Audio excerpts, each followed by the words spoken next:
নানা কারণেই সংবাদের শিরোনাম হন তিনি। বাদ যায় না তার ব্যক্তিগত জীবনের ঘটনাবলীও।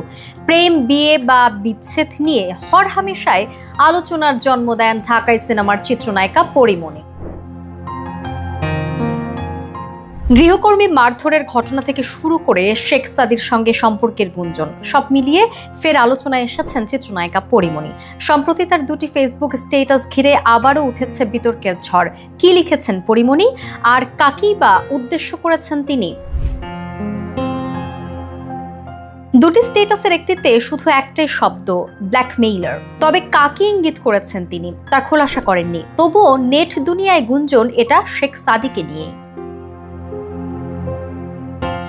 পরীমনির ফেসবুকেও বিভিন্ন সময় এই সঙ্গীত শিল্পীর সঙ্গে ছবি কিংবা সাদিকে উদ্দেশ্য করে নানা ধরনের স্ট্যাটাসের দেখা মিলেছে, যেখানে তাদের সম্পর্কের মধুর রসায়ন ভক্তদের চোখে পড়েছে। স্ট্যাটাসের বিষয়ে স্পষ্ট করে কিছু না বললেও নেটিজেনরা নিজেদের মতো করে নানান মন্তব্য করেই চলেছে। দুটি স্ট্যাটাসই ঝড়ের গতিতে শেয়ার হয়েছে বিভিন্ন অ্যাকাউন্ট ও গ্রুপগুলোতে।